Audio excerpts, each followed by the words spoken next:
మీ ఎలాంటి వ్యాపార ప్రకటనలకైనా వెంటనే మా ఛానల్ సంప్రదించండి. అందరికీ నమస్కారం. నేను శిరీష. ఈరోజు మనతో పాటు ఉన్నారు ప్రముఖ ఆధ్యాత్మికవేత్త, జ్యోతిష్య వాస్తు పండితులు, శ్రీ లలితాదేవి ఉపాసకులు, బ్రహ్మశ్రీ నానాజీ పట్నాయక్ గారు. గురుగారితో మాట్లాడదాం. గురుగారు నమస్కారం.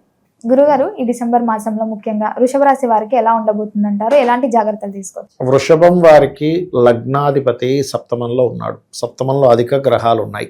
ఓకే. అండ్ అలాగే దశమ రాహు, లాభస్థానంలో శని, ద్వితీయ స్థానంలోకి గురువు వస్తున్నాడు. ఈ గ్రహస్థితి వీళ్ళకి ఎటువంటి ఫలితాలు ఇస్తుంది, ఎటువంటి జాగ్రత్తలు తీసుకోవాలి, ఏ దేవతారాధన చేయాలనేటువంటి విషయాలు చెప్తుంది. నేనైనప్పటికీ కూడా చెప్పిస్తుంది సాక్షాత్ లలిత అమ్మవారిగా భావిస్తూ. ఫస్ట్ ఆఫ్ ఆల్ ఏంటంటే, ఇక్కడ ఎప్పుడైతే సప్తమంలో లగ్నాధిపతి ఉన్నాడో వివాహం కోసం ఎప్పటి నుంచో చేసే ప్రయత్నం ఈ ఫస్ట్ 20 డేస్ అనుకూలంగా ఉంది. ఓకే. అలాగే అప్పు లభిస్తుంది వీరికి ఈ మంత్. ఎప్పటి నుంచో చూడండి, నేను రుణం కోసం ట్రై చేస్తున్నానండి అంటూ ఉంటారు. అందులో పర్టికులర్గా బిజినెస్ లోన్స్ బాగా చక్కగా లభిస్తాయి. ఓకే.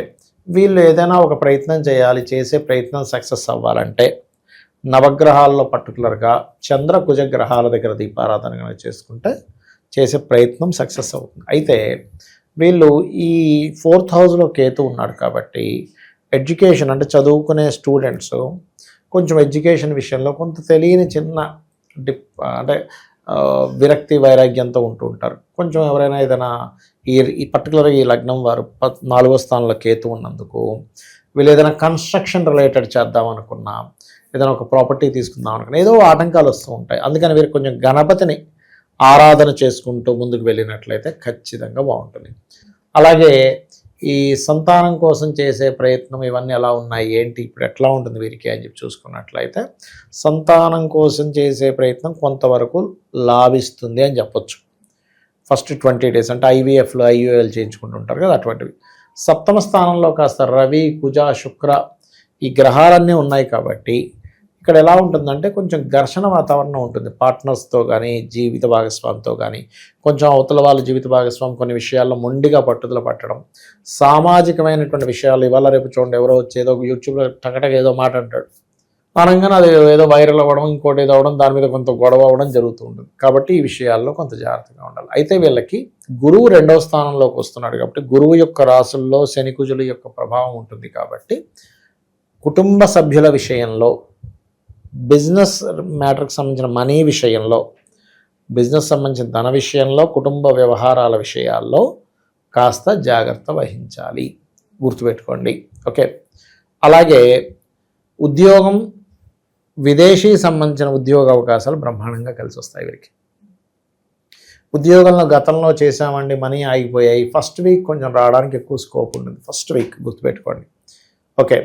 అట్లాగే ఈ అష్టమంలో కుజుడు సంచరిస్తూ 4వ స్థానంలో కేతు ఉన్నాడు కాబట్టి ఆది మంగళవారాలు లేదా సూర్యహోర కుజహోరల్లో వాహనం మీద వెళ్ళేటప్పుడు కాస్త జాగ్రత్తగా చూసుకొని వెళ్ళాలి. ఎందుకంటే అష్టమ కుజుడు కదా, అష్టమం అంటేనే సడన్ ఇన్సిడెంట్స్. అక్కడ వచ్చి కుజుడు వచ్చి కూర్చున్నాడు, ఆయన వెళ్ళి శనిని చూస్తున్నాడు కాబట్టి ఇట్లా. ఇంకోటి అంటే ఎవరో మనకి ఒక్కోసారి చూడండి ఏదో ఆశ చూపిస్తారు, మీరు ఎందుకు ₹1,00,000 కట్టండి, ప్రతి నెల 40,000 ఇస్తాం, 50,000 ఇస్తామని. మనం ఒక నెల రాగానే మన హడావిడిగా 10 లక్షలు తీసుకెళ్ళి పెడతారు. ఈయన పెట్టడం కాకుండా చుట్టూ మనంతా పెట్టిస్తుంటాడు. ఈజీ మనీ రిలేటెడ్ సంబంధించిన వాటి జోలికి అసలు వెళ్ళవద్దు. వెళ్ళినట్లయితే అనవసరంగా ఇబ్బందులు ఎదుర్కొంటారు. కాబట్టి ఈ జాగ్రత్తలు ఖచ్చితంగా తీసుకోవాలి. ఓకే. అట్లాగే ఇంకోటి ఏంటంటే ఇన్సూరెన్స్ రిలేటెడ్ సంబంధించిన మనీ ఏదైనా ఉంటే 20వ తేదీ తర్వాత నుంచి వీళ్ళు చేసే ప్రయత్నం వల్ల సక్సెస్ అవుతుంది. ఓకే. కొంచెం వీళ్ళ మేనమామ వరుస వాళ్ళు ఎవరైతే ఉంటారో వాళ్ళు కొంచెం వాహనాల మీద వెళ్ళేటప్పుడు ఇట్లాంటి విషయాల్లో కొంత జాగ్రత్తగా ఉండాలి. మేనమామ, మేనత్త ఈ వరుస వాళ్ళు ముఖ్యంగా ఈ జాగ్రత్తలు తీసుకోవాలి. అయితే ఇంట్లో కొంచెం ఈ ముఖ్యంగా వృషభం వారు ఇంట్లో గణపతికి సంబంధించిన హోమం చేసుకోవడము, నిత్యము కూడా విష్ణు సహస్రనామాల యొక్క శ్రవణం కానీ పఠనం కానీ చేయడం అనేటువంటిది మంచిది చెప్పాలంటే. ముఖ్యంగా గురుగారు, మరి విద్యార్థులకు ఎలా ఉండబోతుందంటారు? కొంచెం ఆటంకాలు ఉంటాయి. ఇందాక చెప్పాను కదా, కేతు 4లో ఉన్నాడు కాబట్టి ఏం లేదు. విద్యార్థులు ఏదైనా పుస్తకాలు పట్టుకొని చదివేటప్పుడు కాన్సన్ట్రేషన్ కుదరాలంటే గణపతిని ధ్యానం చేసుకొని హయగ్రీవ స్తోత్రం ఉంటుంది. జ్ఞానానందమయం దేవం నిర్మల స్ఫటికాకృతిం ఆధారం సర్వ విద్యానాం హయగ్రీవం ఉపాస్మహే. ఓకే. అలాగే కొంచెం ఫైనాన్షియల్ కుటుంబ వ్యవహారాల్లో ఇబ్బంది ఉందని చెప్పాను కదా, అందుకని ఏం లేదు, సింపుల్గా ఓం సంపత్కరీ సమారూఢ సింధుర వ్రజసేవితాయై నమః అనే మంత్రం చేసుకుంటే చాలా ఫైనాన్షియల్గా అద్భుతంగా ఉంటుంది వీరికి. గురుగారు, ఇంతవరకు మనము గోచార జాతకాల గురించి చెప్తున్నారు. సో వ్యక్తిగతంగా మన జాతకాలని ఎలా తెలియజేస్తారు గురుగారు? ఏం లేదమ్మా, ఫస్ట్ ఆఫ్ ఆల్ గోచార ఫలితం ఈజ్ ఇప్పుడు మార్కెట్ ఎట్లా ఉంది, బయట వాతావరణం ఎలా ఉంది అలాంటిది. పర్సనల్ చార్ట్ ఈజ్ మనము కంప్లీట్గా ఈ జీవుడు. ఇప్పుడు ఎగ్జాంపుల్ ఇక్కడ నుంచి నేను ఒక అమీర్పేట వెళ్ళాలి, ఆటోలో వెళ్ళొచ్చు, కారులో వెళ్ళొచ్చు, మెట్రోలో వెళ్ళొచ్చు, ట్రైన్లో వెళ్ళొచ్చు, ఉదాహరణ చెప్తున్నా. రకరకాల మార్గాల ద్వారా వెళ్తా, బైక్ మీద వెళ్తా. అసలు నేననేవాడిని శక్తి లేదు, నాకు జ్వరం వచ్చింది, ఎలా వెళ్తా? మన నీరసంగా ఉంది, నేను వెళ్ళలేనంట. అంటే ఇన్ని ఉన్నాయి.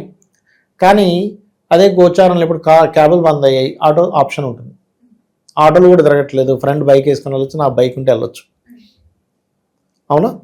అంటే ఏదో ఇంకొక ఆప్షన్లో మనం వెళ్తాం, గోచారం సరిగ్గా ఉండాలి. కానీ మనమే సరిగ్గా లేకపోతే అసలు ప్రయాణమే జరగదు. అలాగే పర్సనల్ చార్ట్ ఈజ్ మనం పుట్టినప్పుడు ఏ గ్రహాలు అయితే ఎక్కడెక్కడ ఉన్నాయి, మనం పుట్టినప్పుడు ఉండేటువంటి లగ్నం ఏమిటి, నక్షత్రం ఏమిటి, దశలే నడుస్తున్నాయి, ఎటువంటి యోగాలతో జన్మించాము, ఇవన్నీ ఎలా జరుగుతాయంటే పూర్వజన్మల్లో మనం చేసుకున్న కర్మ ఆధారంగా ఇవన్నీ ఏర్పడతాయి. అంటే మనం మంచి రాయల్గా ఉండే ఇంట్లో, మంచి తల్లిదండ్రులు, మంచి వాళ్ళతో పుట్టామంటే లగ్నం బాగుందని అర్థం. మంచి సంపాదన, కొంతమంది చోటు పెద్దగా చదవకపోయినా బాగా సంపాదిస్తారు, లక్షల కోట్లు సంపాదించేస్తున్నాడు. తీరా చూస్తే 7వ తరగతి చదువుకున్నాడు. నేను చూసే ఒక జాతకం 3వ తరగతి చదువుకున్నాడు. ఆయన సంతకం కూడా పెట్టరని రాజు, నెలకు ₹1,00,00,000 సంపాదిస్తున్నాడు. ఎట్లాగంటే అంతే ధనయోగం ఉంది, సంతకం కూడా పెట్టరని రాదు ఆయనకి. పెద్ద ఏజెన్సీ నడిపేస్తున్నాడు. ఏం చేస్తాం? అంతే. అంటే అతనికి టీము అంత అలా కుదిరారు. అలా ఏంటంటే ధనయోగాలు బాగుంటే, ఇక్కడ ధనయోగాలు బాగుండడం ఒక ఎత్తు, ఎందులో ధనయోగం ఉందో తెలుసుకోవడం ఒక ఎత్తు. మన పర్సనల్ చార్ట్లో అసలు మీకు ధనయోగం ఎందులో ఉందో తెలుసుకుంటే మీరు తత్ సంబంధించినటువంటి ఎడ్యుకేషను, సంబంధించిన వ్యాపారం చేస్తే ఆటోమేటిక్ కలిసి వస్తుంది. ఇక మనం ఎప్పుడు మనకి డబ్బులు ఇబ్బంది వస్తుందంటే మనకి కలిసి రాని దాంట్లో మనం వేలు పెడతాము, అది మీకు కలిసి రాదు. ఎలా వస్తుంది? ఇప్పుడు భూమి లోపల ఇక్కడ వాటర్ పడతాయంటే అక్కడే తవ్వాలి, ఇంకో దగ్గర తవ్వుతే ఏమవుతుంది? శ్రమ, ధనం వేస్ట్, శ్రమ వేస్ట్. ఎలాగో ఇది కూడా అంతే.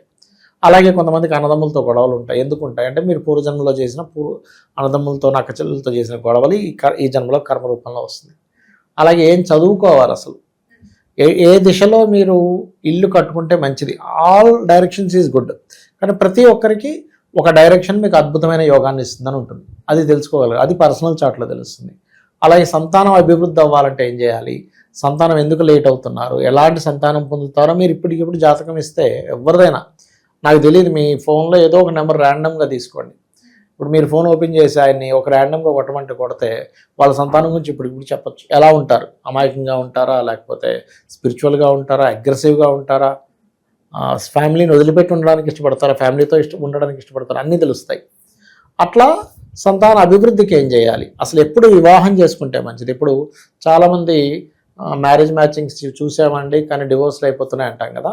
కారణం ఏమిటి అంటే వాళ్ళు కేవలం మ్యాచింగ్స్ చూస్తారు, కానీ వాళ్ళకి సరైన సమయమా కాదో చూడరు. This is right time or not. ఇప్పుడు IAS exams, IPS, civils exams start అయింది, నేను వెళ్ళిపోయి రాస్తానంటే ఎట్లా? నేను ఫస్ట్ ప్రిపేర్ అవ్వాలిగా. నేను ప్రిపేర్ అవ్వకుండా వెళ్ళిపోయి రాసేసి నేను ఫెయిల్ అయ్యాను, ఇదంతా చీటింగు, అసలు వాడు ఏం దిద్దుతున్నాడు ఏంటో అంటే నేను ఫస్ట్ ప్రిపేర్ అయ్యి వెళ్ళాలా. అట్లాగే వీళ్ళకి వివాహ యోగం నడుస్తున్న సమయంలో వెళ్ళరు, చేసుకోరు. వివాహం నడవని సమయంలో వివాహం చేసుకోవడము, మంచి ముహూర్తం పెట్టుకున్నాం, మ్యాచింగ్ చూసాం, 36కి 18 వచ్చేసి అయినా కానీ ఎందుకు విడిపోయారు అర్థం కావట్లేదు, బాధపడుతూ ఉంటాం. అదేవిధంగా బిజినెస్ కానివ్వండి, జాబ్ కానివ్వండి, ఇన్వెస్ట్మెంట్స్ కానివ్వండి, విదేశాలకు వెళ్ళే యోగం కానివ్వండి, లైఫ్లో వచ్చేటువంటి అప్ అండ్ డౌన్స్ కానివ్వండి, ఇవన్నీ మన పర్సనల్ చార్ట్లో తెలుస్తాయి. సరే, నాకు జాతకం లేదేమీ లేదు, నేను సింపుల్గా ఒకటే చెప్తా, మీరు నిత్యము ఉదయం సాయంత్రం అమ్మవారి ఆరాధన చేయండి, లలితా సహస్రనామాలు చదువుకొని అమ్మవారి మీద పూర్తి నమ్మకం పెట్టుకొని, అమ్మ నా పని నేను ధర్మంగా చేసుకుంటూ వెళ్ళిపోతాను, నీదే బాధ్యత అనుకుంటే వెళ్ళిపోండి. ఆవిడ అన్నీ చూసుకుంటుంది, నీకేమీ తెలియదు అనుకుంటే. తెలుసు, కొద్ది గొప్ప శాస్త్రపరంగా ఏం తెలుసుకుందని ముందుకెళ్తున్నాం, ఈ హెల్ప్ తీసుకోవచ్చు. అట్లా గురుగారు, ఓవరాల్గా తెలియని విషయాలు ఎన్నో తెలియజేసినందుకు ధన్యవాదాలు. శ్రీమాత్రే నమః.